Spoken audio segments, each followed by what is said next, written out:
내게 주신 하나님의 은혜를 따라 내가 지혜로운 건축자와 같이 터를 닦아둠에 다른 이가 그 위에 세우나 그러나 각각 어떻게 그 위에 세울까를 조심할지니라. 이 닦아둔 것 외에 능히 다른 터를 닦아줄 자가 없으니 이 터는 곧 예수 그리스도라. 만일 누구든지 금이나 은이나 보석이나 나무나 풀이나 지프로 이 터 위에 세우면 각 사람의 공적이 나타날 터인데 그날이 공적을 밝히리니 이는 불로 나타내고 그 불이 각 사람의 공적이 어떠한 것을 시험할 것입니다. 만일 누구든지 그 위에 세운 공적이 그대로 있으면 상을 받고 누구든지 그 공적이 불타면 해를 받으리니 그러나 자신은 구원을 받되 불 가운데서 받은 것 같으리라. 너희는 너희가 하나님의 성전인 것과 하나님의 성령이 너희 안에 계시는 것을 알지 못하느냐. 누구든지 하나님의 성전을 더럽히면 하나님이 그 사람을 멸하시리라. 하나님의 성전은 거룩하니 너희도 그러하니라. 아무도 자신을 속이지 말라. 너희 중에 누구든지 이 세상에서 지혜 있는 줄로 생각하거든 어리석은 자가 되라. 그리하여야 지혜로운 자가 되리라. 이 세상 지혜는 하나님께 어리석은 것이니 기록된 바 하나님은 지혜 있는 자들로 하여금 자기 꾀에 빠지게 하시느니라 하였고 또 주께서 지혜 있는 자들의 생각을 헛것으로 아신다 하셨느니라. 그런즉 누구든지 사람을 자랑하지 말라. 만물이 다 너희 것임이라. 바울이나 아볼로나 게바나 세계나 생명이나 사망이나 지금 것이나 장래 것이나 다 너희의 것이요 너희는 그리스도의 것이요 그리스도는 하나님의 것이니라. 신앙생활 우리가 한다고들 전부 다 얘기를 합니다. 신앙생활 한다. 근데 이 신앙생활을 비유하자면 우리가 마치 집을 짓는 것 같다라고 표현할 수 있을 것 같아요. 집을 짓는다? 그러면 여러분 집 지을 때 제일 먼저 무엇을 봅니까? 터가 중요하죠. 땅이 중요하죠. 튼튼한 터 위에 집을 지어야 좋은 집을 지을 수가 있잖아요. 터가 중요합니다. 터가. 그래서 많은 사람들이 신앙생활을 하는데 이 신앙생활을 통해서 인생의 집을 지어갑니다. 어떤 사람은 자기의 어떤 얕은 지식 위에 집을 짓기도 하고 이 신앙생활에 인생의 집을 짓기도 하고 어떤 지위, 그 터를 가지고 짓기도 하고 어떤 사람은 인생의 어떤 경험 위에 집을 지어가기도 하고 뭐 여러 가지 터들이 등장을 합니다. 그런데 유다서 1장 20절을 보면 오늘 본문에도 있지만 우리 그리스도인들은 인생의 집을 예수 그리스도의 속죄함, 거룩한 믿음 그 위에 우리 인생의 집을 지어야 돼요. 그리스도 위에 집을 지어야 된다. 그래서 오늘 본문의 말씀에도 있듯이 10절부터 15절을 보면 우리는 너나 할 것 없이 뭐 불신자든지 신자든지 그날을 향해 달려갑니다. 그날이 어떤 날입니까? 마지막 날. 뭐 우리가 죽기 전에 그 마지막 날 예수님의 재림이 오실 수도 있고 우리가 죽은 다음에 올 수도 있고 각자 다르겠지만 하여간 우리는 그날을 향해서 가고 있어요. 우리 인생은 그날을 향해서 주님 재림하시는 마지막 날을 향해서 가고 있습니다. 어떠세요, 여러분? 여러분이 이 육신의 죽음 오기 전에 예수님의 재림이 오면 좋겠습니까? 내가 무덤으로 들어간 다음에 오시면 좋겠습니까? 어떠세요, 지금? 그런 생각 안 해보셨어요? 저는 종종 하거든요. 말씀 읽고 막 기도하다가 내가 살아있을 때 오시면 좋을까? 내가 그냥 육신이 죽고 나서 오시면 좋을까? 뭐 별의별 이렇게 막 생각을 하게 돼요. 기도하다 보면. 여러분 어떠세요? 그런 생각 안 해보셨어요? 하여간 우리는 뭐 죽고 오든 우리가 죽기 전에 오시든 우리는 그날을 향해서 살아가고 있는 거예요. 인생이 그날을 향해서 갑니다. 그런데 물론 살아는 가고 있지만 그날이 몇 날 몇인지 시간적으로 그것을 아는 사람은 아무도 없어요. 가는 거는 맞아요. 가까워오고는 있어요. 그날이. 그래서 예수님은 마태복음 24장 36절에 이런 말씀 하셨지 않습니까? 그 날과 그때는 아무도 모르나니 하늘의 천사들도 아들도 모르고 오직 아버지만 아시느니라. 이렇게 말씀하셨다. 하나님 아버지만 아세요. 예수님조차도 몰라요. 성자 예수님조차도 몰라요. 이 말은 뭡니까? 그 역사의 종말, 모든 인간의 심판자이신 하나님께 그 심판의 위임을 받으신 예수 그리스도께서 심판주로 오시는 그 심판의 날, 그날인데 그날을 너무 지나치게 신경을 써가지고 언제 오실까? 몇 시에 오실까? 막 재림에 너무 거기에만 시선을 가진 나머지 막 자기 나름대로 막 추측을 해내요. 나름대로 성경을 가지고 찾았다고 하는데 여러분 명확히 합니다. 비성경적입니다. 성경이 아닙니다. 성경이 말하는 것은 마태복음 24장 36절이에요. 하나님 아버지만 아신다. 못 박으셨어요. 알 수도 있을 걸 그렇게 말하신 곳 없어요. 예수님도 모르고 하나님 아버지만 아신다. 그러면 우리가 아무리 성경을 갖다 끼워 맞춰도 알 수 없다라는 말이에요. 그러니까 거기에 관해서는 아예 그냥 신경 꺼야 돼요. 우리는 다가오고는 있지만 그날을 우리가 굳이 찾을 필요는 없어요. 그런데 오래전에 여러 이단 종파들이 있었습니다. 예수님의 그 종말을 막 자기 나름대로 계산을 해서 한 번은 너무 재밌어요. 서울의 관악산이라는 산에 재림하신다고 흰 옷 입고 막 올라갔다 TV 방송에까지 그날 나왔는데 결국은 망신살이 뻗쳤죠. 아무런 일이 없었으니까. 전국 방송에 다 나갔는데 이런 넌센스가 우리 생활 주변에 가끔 일어납니다. 억측을 해서. 그래서 우리는 그날을 억측할 필요는 없지만 하지만 준비는 해야 돼요. 준비하는 신앙생활을 해야 돼요. 준비하는 신앙생활. 그날이야말로 우리 그리스도인들에게는 가장 기쁘고 즐거운 날입니다. 그렇지 않아요, 여러분? 우리는 그날을 향해서 살아가는 거잖아요. 그것 때문에 주님을 믿고 천국 소망을 가지고 예배하고 기도하고 찬양하는 거잖아요. 그런데 만일 그런 믿음의 준비 없이 그런 인생을 살지 못하고 그날을 맞이하게 된다면, 성경의 비유를 들자면 예수님이 비유하신 것 중에 신랑을 맞이하지 못하는 미련한 5처녀, 등불에 기름을 준비하지 못한 그 미련한 5처녀 같은 결과를 우리는 맞이하게 돼요. 준비하지 못하면. 예수님을 맞이할 인생의 신앙의 그 집을 제대로 짓지 못하면 이런 미련한 5처녀처럼 추방당하는, 쫓겨나는 신세가 된다라는 거예요. 성경은 그래서 그 처녀들의 모습을 이렇게 말합니다. 문 밖에서 슬피 울며 이를 갈미 있으리라. 얼마나 비참한 모습이에요. 그들이 준비 안 한 거 아닙니다. 신랑을 준비하려고 등불 들고 기다리고 있었어요. 그런데 기름이 부족한 거예요. 신랑이 언제 올 줄 모르는데 자기 나름대로 예측한 거예요. 요만큼 기름 가지고 있으면 그때쯤 오실 거야. 이거 성경적입니까? 성경적이 아닙니까? 아니에요. 자기 추측이에요. 요 정도만 가지고 가면 될 거야. 요 정도만 내 인생의 신앙의 집을 지으면 그때쯤 예수님 오실 거야. 성경은 그렇게 말한 적 없습니다. 그 결과 그 미련한 5처녀는 기름이 부족해서 문 밖으로 쫓겨났어요. 들어오지 못했어요. 신랑을 맞이하지 못했어요. 여러분, 우리 각자를 돌이켜 봅시다. 그날, 예수님이 오시는 그날을 날마다 준비하고 날마다 주님 오실 그 내 신앙의 집을 지어가는 삶을 살아야 돼요.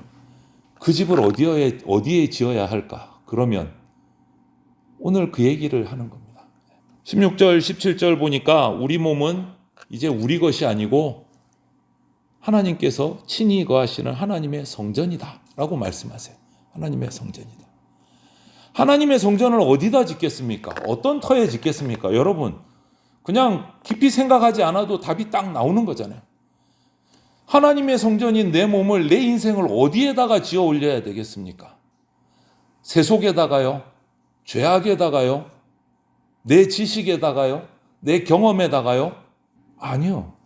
예수께서 우리 마음에 찾아오셔서 우리를 십자가 보혈로 깨끗게 하시고 회개하고 거듭나게 해주시고 그 말씀을 우리에게 주셨습니다.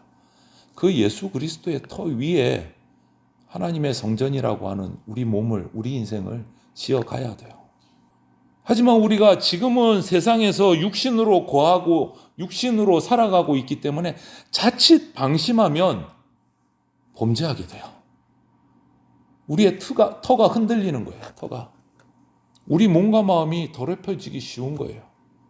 그래서 바울 사도는 이런 모습에 대해서 우리한테 경고하는 말씀도 성경에 남겨놓으셨어요. 오늘 본문 17절이 그렇게 얘기하고 있잖아요. 누구든지 하나님의 성전을 더럽히면 하나님이 그 사람을 멸시하느니라. 구약시대만 해도 그것이 실제적으로 물리적으로 하나님께서 율법을 정해놓으셨잖아요. 구약시대에 성전에서 제사를 드려야 되는데 하나님이 정한 불이 아닌 인간의 불, 잘못된 불을 드렸다가 엘리 제사장의 두 아들 홈리와 비느하스 제사장이 죽임을 당하는 사건도 있었어요. 잘못된 제사를 드리다가 잘못된 불로. 그 여파가 계속 흘러와서 온 이스라엘이 하나님 앞에 올바로 섬기지 못하다가 결국은 블레셋에게 패망당하는 결과가 역사 속에 있었어요. 이처럼 구약 시대에는 성전을 더럽힌 자는 사형을 받거나 백성에게 이스라엘 공동체에서 추방당했어요. 레위기 15장에 보면 그런 기록들이 있어요. 그러면 오늘날 우리는요, 하나님의 성전된 우리의 몸과 마음을 어떻게 하면 정결하게 깨끗한 집으로 세워갈 수 있을까? 그것은 요한일서 2장 16절에 이런 말씀이 있어요. 세상에 있는 육신의 정욕과 안목의 정욕과 이생의 자랑을 따르지 않고 하나님의 뜻을 행하는 것이다 라고 기록하고 있어요. 여러분, 이 생활은 자신을 믿고 내 주먹을 믿어라, 내 실력을 믿어라, 이게 아니고 우리의 삶의 집은 그리스도를 의지하고 성령의 인도하심을 따라 순종함으로 지어가야 돼요. 순종함으로. 어디에요? 말씀에. 내 생각, 내 경험? 아니요. 예수 그리스도 하나님의 말씀에 순종할 때 바르게 지을 수 있어요. 그리고 이것은 광야에서 불기둥, 구름기둥의 인도를 따라서 진행했던 그 하나님의 인도함을 받는 이스라엘의 생활과도 같은 삶을 우리가 살아야 돼요. 신구약 성경 말씀을 통해서 우리에게 역사하시는 성령님께 나 자신을 맡기는 삶이 돼야 돼요. 이런 말씀을 드리면 어떤 분들은 또 너무 오버하시는 분들이 있어요. 성령님께 삶을 맡긴다. 그러면 오늘도 아침부터 저녁까지 예배당에 가서 미친 듯이 기도만 하고 예배만 드려야지. 성령님이 예배당에만 계십니까? 아니요. 그래서 삶 전체가 예배자가 돼야 돼요. 삶 전체가. 나의 모든 삶, 가정에서, 직장에서, 그리고 교회의 공동체로 교회 성도들과 모였을 때 어느 순간에든지 우리는 성령님께 구해야 돼요. 지난주부터 자주 말씀드리게 되네요. 예수님, 어떻게 할까요? 예수님이라면 어떻게 하셨을까요? 이것이 주님의 말씀이 맞습니까? 아닙니까? 물어야 돼요. 맞다면 순종하게 해주시고 아니라면 끊어내게 해주십시오. 기도하셔야 돼요. 그것이 성령의 인도하심을 따르는 것이고 내 인생을 예수 그리스도의 그 터에 세워가는 거예요. 예수 그리스도의 터에. 이 모든 사실들을 우리가 기억하고 우리 각자 자신이 거룩한 하나님의 성전으로 하나님의 말씀에 합당한 삶을 살아가야 됩니다. 여러분, 우리에게 은사를 주세요. 그래서 일반적으로 우리가 얘기할 때 그렇게 얘기합니다. 특별한 은사도 있고 일반적인 은사도 있어요. 일반적인 은사도. 특별한 은사를 가진 어떤 소수의 분들을 보면 그게 다인 것 같이 착각하면 안 돼요. 필요에 따라 주시는 은사예요. 특별한 은사는. 그리고 우리의 일상의 삶 속에 주시는 은사와 은혜들이 있어요. 와, 저게 너무너무 멋져 보인다. 이거 다 내팽개치고 거기만 올인한다. 그것도 잘못된 거예요. 그렇다고 그 특별한 소수의 은사자들을 잘못됐다고 지적해서도 안 돼요. 특별한 은사든 일반의 은사든 무엇으로 검증이 돼야 된다? 하나님의 말씀으로 검증이 돼야 된다. 우리가 떠날 수 없는 것은 예수 그리스도의 터, 말씀 위에 세워져야 된다. 말씀 위에. 다윈이라는 너무나 유명한 과학자 많이들 들어보셨죠? 자세히 알든 모르든 다윈이라는 이름은 종종 들어보셨을까요? 우리가 너무나 잘 아는 진화론을 처음 주장한 과학자입니다. 진화론. 세상의 인간을 포함해서 모든 이 만물들이 어떤 절대자 창조주에 의해서 만들어진 것이 아니고 아주 작은 원시 상태의 어떤 미생물로부터 알 수 없는 어떤 일이 벌어져서 진화가 돼서 사람도 되고 어떤 동물도 되고 식물도 되고 우주도 만들어졌다. 이렇게 주장하는 것이 진화론이에요. 옛날에는 그게 다 맞다고 생각했어요. 지금도 많은, 특별히 우리 대한민국 학교에서는 이 진화론을 기본으로 해서 우리 자녀들에게 과학을 가르치고 있어요. 그런데 여러분, 진화론은 증명되지 않았습니다. 그들이 그렇게 주장하는 과학적인 증거가 없어요. 안타깝게도. 그래서 아직도 진화론이에요. 그래서 요즘에 많은 과학자들도 진화론을 비판하기도 해요. 이거는 증명되지 않았다. 진화론이 맞다고 말할 수 없다. 라고 얘기하는 과학자들도 속속들이 나오고 있어요. 요즘엔. 그런데 이와 같이 인간들은요. 세상 지혜로 인간의 지혜로 이 만물을 우주의 어떤 이 질서들을 나름 찾아보려고 증거하려고 막 연구를 해요. 그러다 보니까 자기의 경험이 들어가고 자기의 지식과 지혜 모든 것을 갖다 넣어가지고 막 만들어내요. 맞다고. 그러다 보면 방황을 하게 되고 잘못된 지혜를 강요하게 되는 경우가 있어요. 그런 것들을 향해서 하나님 말씀 뭐라고 합니까? 오늘 19절 20절에 이 세상 지혜는 하나님께 어리석은 것이니 기록된 바 하나님은 지혜 있는 자들로 하여금 자기 꾀에 빠지게 하는 이라 하였고 또 주께서 지혜 있는 자들의 생각을 헛것으로 아신다 하셨느니라. 이렇게 얘기하셨어요. 우리 인간이 아무리 우리가 있는 것을 다 짜내서 뭔가 이것이 정말 대단한 것처럼 뭔가 학문을 만들어내도 인간의 학문을 만들어내도 하나님 앞에서 뭐라고요? 헛것이다. 미련한 것이다. 라고 표현하세요. 그리고 또 정말 강력한 말씀을 오늘 23절에 말씀을 해주세요. 너희는 그리스도의 것이요. 그리스도는 하나님의 것이니라. 오늘 본문 마지막 절이. 한 번 더 읽어드릴게요. 너희는 그리스도의 것이요. 그리스도는 하나님의 것이니라. 예수 그리스도까지도 하나님의 것이다 라고 말씀하시는 것은 우리 인간을 포함한 이 세상 우주 만물의 모든 존재가 누구에게 속했다고요? 하나님께 속했다. 그러므로 어떤 인간 중심의 어떤 평가 이런 거는 절대 있을 수가 없다. 그거 평가해봐야 헛것이다. 미련한 것이다. 이렇게 이야기하고 계시는 거예요. 그러므로 여러분, 저나 여러분들이나 자기 뜻, 자기 지혜대로 살려고, 자기 경험, 자기 지식으로 살려고 하는 것은요, 결국 하나님을 배신하고 반역하는 길로 나갈 수밖에 없어요. 왜? 미련한 것이고 헛것이기 때문에. 하나님의 뜻을 거역한다는 거 뭡니까? 이스라엘 백성 음란으로 나오고 방종으로 나오고 우상숭배로 나오고 그렇게 하나님을 대적하고 사람을 신뢰하고 우상을 신뢰했던 이스라엘 어떻습니까?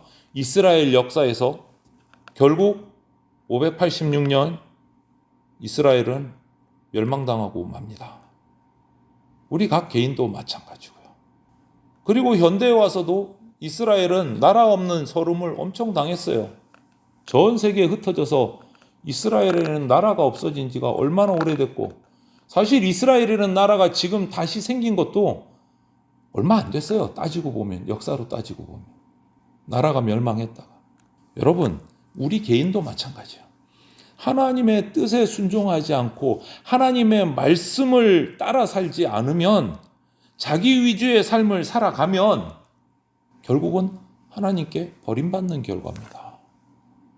미련한 삶이고 헛것이 돼요. 항상 우리 삶의 기준은, 우리 삶의 터는 예수 그리스도의 말씀이 되어야 됩니다. 예수 그리스도의 말씀. 그래서 질문하십시오. 날마다. 예수님이라면 이 순간 어떻게 하실까요? 질문하십시오. 그리고 순종하십시오. 우리는 각자 자신을 살펴봐야 돼요. 여러분 어떠세요? 여러분 누구의 것입니까? 그렇게 고민하고 막 묵상해 본 적 있으세요? 나는 누구지? 누구의 것이지? 내 인생은 누구의 것일까? 내 거 맞나? 고민해 보셨습니까? 삶이 바빠서 그럴 시간이 없으셨습니까?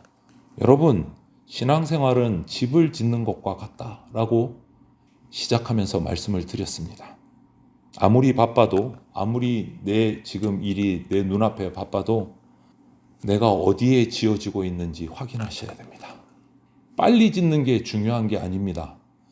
크게 짓는 게 중요한 게 아닙니다. 어디에 짓느냐가 중요합니다. 어디에. 그래서 오늘 말씀하잖아요. 우리가 집을 짓 때 나중에 공적을 시험한다. 공적을. 집 지은 것을 하나님이 확인하신다는 거예요. 오셔서 심판하신다.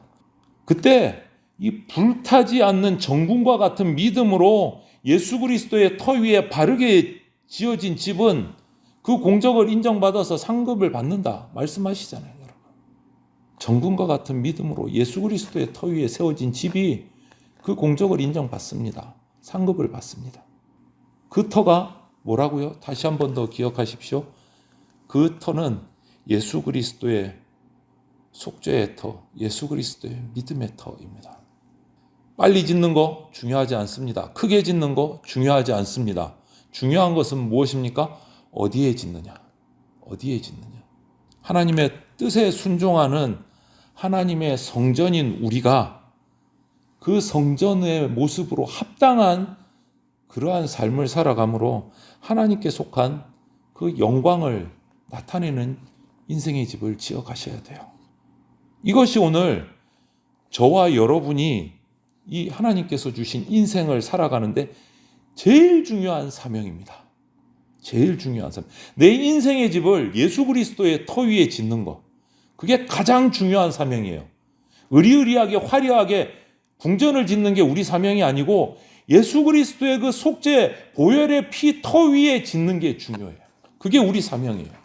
주님께 받은 사명을 뭐 크게 짓든 작게 짓든 소소하게 검소하게 짓든 화려하게 짓든 여러분 우리가 예수 그리스도의 보혈의 피가 묻은 그 터 위에 우리의 인생의 집을 지어가는 그 사명에 충성스러운 그 사명을 감당하는 그러한 주님의 백성 예수 그리스도의 제자가 다 되시기를 주님의 이름으로 축원을 드립니다. 아멘.